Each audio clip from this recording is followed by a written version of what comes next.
Hey, what's going on, everyone? Boylon here for another video, and in today's video we're going to be talking about whether or not a character is skippable or not, and we need to talk about what the definition of skippable really is, because in my opinion, what's skippable and what's not is going to vary. I'm going to go over what I think skippable means, and this might be different from what you think skippable is or what you guys might think it is, and kind of look at my character spreadsheet, my infamous character spreadsheet. I'm sure if you guys have followed my channel for a little while that you might have seen it before, and kind of go over all of the characters probably since the Symbiotes patch, I would say, and kind of look at, were they skippable? Were they not skippable? What have they been used for? And how many of these characters have you really built in the last 9 months? I think Symbiotes was probably about 9 months ago. So strap in, hold on tight, and let's get this video started.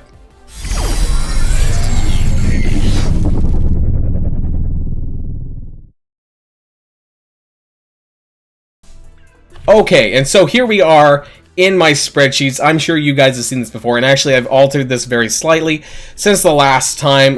There was someone who asked me if I could move all of my stuff from the A column to the B column, and I just shifted everything over so that it can be seen with this nice frame of mine. So now everything should be visible.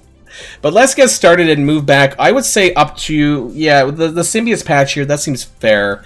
So this is like September, October time, roughly 9 months ago, and that's where I think any further back, realistically, I don't think we really need to talk about. We could here with, I guess, the Sinister Six patch, but I really want to talk about the characters and how skippable they have or haven't been. And before we talk about that, I want to define what I believe to be skippable. So I have two different terms. I have hard skip and soft skip. So for me, a hard skip is a character that you kind of basically leave at level 1, or, you know, very little investment because, you know, you don't feel it's worth it, or you don't have the resources, or you don't want to, or whatever, you know, and so that's a hard skip for me. Now, a soft skip is someone who I would take to gear 12, level 60, 65. Some people might argue against this, but when you're as far into the game as I am, that is still what I would consider a soft skip. Basically, a soft skip for me is anything I didn't invest orange gear and maybe T4s into, because I didn't put a lot of hardcore resources into. If you look at my roster and you look at my inventory, my gear inventory, I have a ton of purple gear. Usually that's not a problem. I'm sitting at like 300, 400 of those purple blitz orbs for gear, and so it's not really a problem to get to gear 12 for me. So that is what I would consider a soft skip. So as we go through the list here, probably starting at Scream, I would say, and we can kind of talk, for me, did I upgrade these and did I not? And was it a hard skip or a soft skip? So let's get started with the top. Obviously, okay, we have Scream and Anti-Venom. They were not a skip for me. I raised them up. They're very good. The symbiotes are still good. The problem is, obviously, Anti-Venom is fountainable because he's only in the premium orb, and that's a problem. So for players coming up the way, that's a bit of an issue. We're not necessarily talking about that, but at the time when these characters came out, they were not really skippable. You kind of really needed them to kind of really build that Symbiotes team, bring them together, and make them even better than they were when it was just Symbiote Spider-Man and the other two. She-Hulk, hard skip. This was a hard skip for me, and I didn't touch She-Hulk at all. Even now, actually that's a lie. Okay, she's like level 50. I have her at like 20k, but that's still a skip for me. That's actually, I would still consider that a hard skip for me. And you know, you don't need her. Even now, you don't need her. She's still a hard skip. But if you do have 7 red on She-Hulk, or you have 6 red because she's in the Blitz store, maybe you might want to build her. Fantastic Four She-Hulk actually isn't that bad of a team, but it's a war defense team, and if you followed me at all on my streams or any of my videos, I'm not a big fan of war defense teams. They're typically one-mode wonders, and I don't think your resources are worth putting in here. So that's all I have to say about She-Hulk. Moving on to the Pym Tech patch, Stature, Ghost, Yellow Jacket, and Doom. I think in the beginning, they kind of marketed Pym Tech as this Dark Dimension Wonder team, And really, it turned out just to be Ghost. So Ghost was not a skip. Ghost is still a very, very, very valid character that you would want to gear. Unfortunately, kind of only for Dark Dimension. And I know that kind of goes against what I said about one-mode wonders. But in this case, I think that Ghost in Dark Dimension is much more better of an investment than, say, She-Hulk for War Defense. I don't think War Defense, or even War Offense for a one-game mode wonder is really worth it. Yes, you can use Ghost in Doom Raid as well. However, from a character perspective, she's viable in Doom Raid, but she's not the best. So, right, if you don't have Doctor Doom, I think Ghost does really well. But outside of that, Ghost is going to get pushed to the side eventually once you do get Doom. Stature and Yellow Jacket, these were pretty hard passes, I would say. At first, you know, I did put a little bit of resources in them. So for me, I would say I soft passed them. I did take them to level 60. You know, 6664, gear 11 or something like that. So I did raise them a little bit because I thought that maybe they would have some value. But now, they're a hard pass for the moment. I don't think you really need them. And you can actually clear the Jubilee event, even the 6-star event, with just Ghost. Now, I'm not sure about the 7-star event. I think you do need a little bit more investment in there. So I would keep that in mind. But you don't need any heavy resource investment, though, into them. It's mainly going to be into Ghost, and the others are going to carry that event.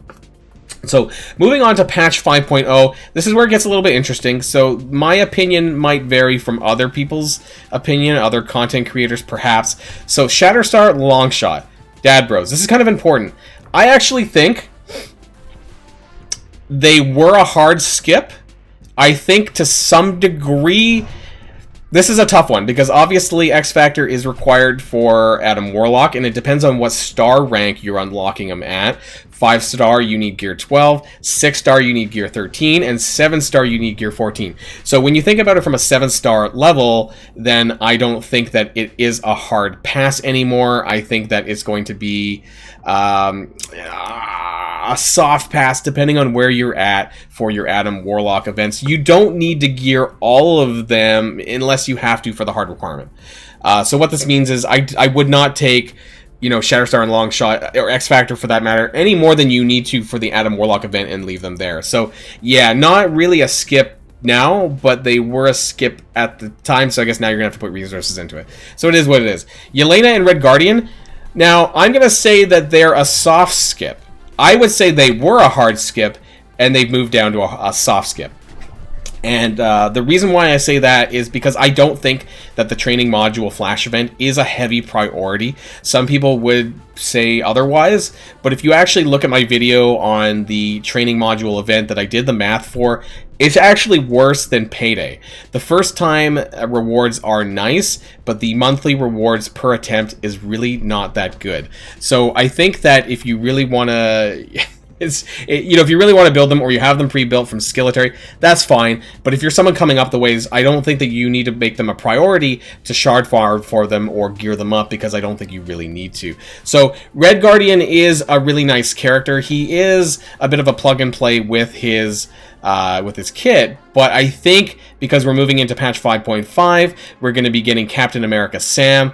I don't know how much you're going to need to build him necessarily, and because he's skill, and so is Captain America Sam Wilson, that this might be a tough decision to make. So, yeah. Let me know what you guys think about Skillitary, Yelena, and Red Guardian here, but I do think that this is still a soft skip. Now, where it's not a skip is the characters coming up: Kitty Pryde, Iceman, and Bishop. Because and Jubilee for that matter. We'll do all four of them at the same time. Because realistically, Astonishing X-Men is the only team on the market for Doom Raid. They are very, very solid for Ultimates if you're still in Ultimates 7.5. Any of the difficulties there, Astonishing X-Men work very well, and they work, well, they're the only, they're your only real choice for the mutant lanes, especially now with the ISO requirements. You know, that is your best investment choice for mutant Doom Raids. So yeah, this one here, not a skip. But yeah, you always want to keep in mind, when I say skip, this is only in relation to gearing and investment. This isn't in relation to shards, obtaining shards for the characters. I think that no character is skippable from a shard perspective. So if you're free to play, try to do as much as you possibly can to get as many shards for every new character as you can. Because, you know, at the end of the day, you never know when they're going to be used for something else. But what we're talking about here in this video specifically is about gearing and investment, whether or not you need to do that or not. So I should have probably said that earlier on, but here we are in case you're confused about that. So yeah, Astonishing X-Men, not skippable from a gearing and investment perspective. If you want to go further into your Doom Raid, you might be able to light skip them if you're not in a lane where you think you might use them. There are certain segments of the Doom Raid where mutant lanes is quite farther back, so if that's the case, then you don't need to do that. But if you're on the right-hand side or on the middle, you're probably going to get to Doom. You're going to get to mutant lanes sooner than on the left-hand side. White Tiger and Moon Knight. Now, this is an interesting one for Shadowland here. I would put this in the hard skip category, believe it or not. A lot of people believe this not to be the case because of that they were one of the larger counters to Marauders at the time, but we slowly started to get more and more characters that were able to counter Marauders, and now Marauders have a lot of counters. If you want to consider Skillitary as well, the rework to Skillitary that happened with Black Widow. White Tiger and Moon Knight, what I would say are hard skips. Some people, you know, I don't think that they're going to come back for an event. I don't think so, and I want to be very clear. I also don't put a huge amount of stock into war characters, specifically one like a war offense or war defense. I put more stock into characters or teams that can be used on both sides, whether they're offense or defense, but at one mode specific, if it's offense only, like Shadowlands are, or defense only, like Heroes for Hire when we get there. You know, I don't like that, and I don't like that. So that's always going to be a hard skip for me, in my opinion. Even though X Factor is also a war offense team, you know, they were still a hard skip, in my opinion, until they came up to Adam Warlock. But again, skip or not skip, that has nothing to do with the shards. It has to do with the gear investment. So just want to make that clear again. So moving on from Shadowland, we have Silver Surfer. Definitely not a skippable character. One of the better ones here in this patch 5.2. But like I said, X Factor, Multiple Mana Polaris, they were a hard or soft skip. Not anymore because of Adam Warlock, but yeah, like I said, I mean, I didn't really spend much gear resources in them when they first came out. Actually, I barely built Polaris. I think I got it at tier 11 just to kind of mess around with the team, but I didn't actually put any heavy investment. I put more investment into Dad Bros because they were a lot of fun, but when it came to Multiple Mana Polaris, I put limited resources into them. It was just more recently with the Adam Warlock event that I was kind of made to do more stuff with them. And lucky for me, I guess, I'm only going to be getting a 5-star Adam Warlock probably, so therefore I'm only going to need to take them to gear tier 12, and I'm going to leave them there until the next 4 months, and so that's how it is there. So if we look at so far, all the characters that I said are hard passes, a lot of them have been war characters, because maybe that's just my opinion, and you know, this is really going to depend on you and your alliance, and what is a priority for you. But for me, raid characters are a bigger priority because those are characters you're using every single day to benefit your alliance. And yes, war is a benefit for the alliance too, but it's not in the same way that raids are. And I think raids make a significant more deal. That wasn't proper English. A significantly better deal because war characters, war wins or losses, it's not a big difference in my opinion. So at the end of the day, raid characters and arena characters are going to make the top of my list in terms of skippable or not. And Silver Surfer was on there as well. Moving on to patch 5.3, we have Kestrel, Colleen Wing, Misty Knight. I've already answered this with Heroes for Hire. I think they were a hard skip or a soft skip depending on which way you look at it. You can soft skip them, and what I mean by that is you can take them up to gear 12, level 65, 6664, and they're plenty valid there as well. You could have a 300k Heroes for Hire and not build them too high, and they'll still actually work fairly well. So if you want to do that, that's fine, but I wouldn't put orange gear resources into them. So again, just to make sure people are aware, what I mean by anything, hard or soft skip, basically you're not putting in orange gear. Once you start putting in orange gear, that means you're investing a fair deal into them. And so Kestrel obviously is on that list of investment, a very solid investment choice here. Silver Surfer, a fairly solid choice here, and Astonishing X-Men as well, moving up the way. So yeah, that's what I think about that patch there. Pretty quick one there. Really not a big fan of one mode wonders, aka war defense or war offense. And I don't really care about the Alliance War update that's coming soon. I don't think that's going to change my opinion of whether or not they're worth investing in or not. Patch 5.4, obviously this brings us to today, or this patch here, with Infinity Watch. And this is an interesting one because I've had a lot of people in my alliance ask me if the 4 Infinity Watch members are worth investing in if you're not getting Adam Warlock. And I think the question is, yes, they are worth investing in, but maybe not super hard. So they are worth investment. Yes, they're not a skip. But, you know, are you going to take them to gear 15 if you're not getting Adam Warlock? I don't know. I would probably say 14 and leave them there. And if you have a lot of fun with them, you know, it is what it is. But for Arena, they work just fine. But I think when it comes to a four-man Infinity Watch with Kestrel versus a full Adam Warlock Infinity Watch, I think you're going to struggle until we get more soft counters for Adam Warlock down the line. So that's what I think there. So this patch is probably the least skippable, actually, 5.4. I think some of the other ones were more skippable. 3.3, or sorry, not 3.3, 5.3, Heroes for Hire, Kestrel, rest of them were skippable. 5.2, Silver Surfer, multiple mana players were skippable if you wanted to. 5.1, White Tiger and Moon Knight, also skippable. Bishop and Jubilee not. 5.0, you could skip Yelena and Red Guardian, and to some degree Shatterstar and Longshot pre-Adam Warlock. So realistically, when you break it down, when you really break it down, the only locked characters, in my opinion, starting back from where we started, Scream, Anti-Venom, Ghost, just counting on my hand here, the Astonishing X-Men, so that's 4 more, so that's 7 characters, Silver Surfer, Kestrel, and Infinity Watch, if you want to add them in. That's 12 characters. How many have we had? 3, 6, 9, 13, 19. I forgot Doom. Okay, I skipped Doom. 22, 25. So only about half of the characters, roughly. Let's put Dr. Doom into yes. He's still worth investing in, up to tier 14 at least. That's a whole nother conversation. I've done a video on that before. Not going to talk about it here. So roughly only about half of the characters, in my opinion, are locked in for investment. The other ones are either a hard skip or a soft skip, meaning that you don't actually need to invest a great deal in them, because at the end of the day, you're not going to lose any sleep for doing that. Fight me in the comments down below if you think I'm wrong, or if you think that I'm okay with being wrong. You know, if you think I'm wrong, that's fine. But if you really break it down, these characters, since, you know, the last 9 months, I realistically think only about half of them were probably characters that you couldn't live without. And that's what I really mean. If you really ask that question, could you live without these characters?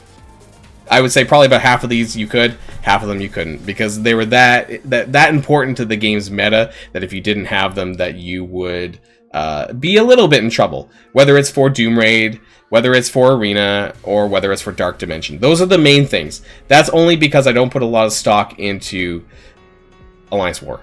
And almost everyone who follows me knows that, because I don't do as much content related to that because I hate it. I think it's even worse now with Heroes for Hire, but that's completely another story altogether, so I'm not going to go on to that. Let me know what you guys think in the comments down below. Let me know if you think I'm crazy. Let me know if you think there's other characters that were not skippable that I said were skippable. I'm perfectly okay with that, but hey, at the end of the day, if everyone was saying the same thing, you know, what's the point in having other content creators? So that's the end of this video, guys. Hope you guys enjoyed that. Yeah, until next time, stay safe, and I'll see y'all later. Boylon signing out.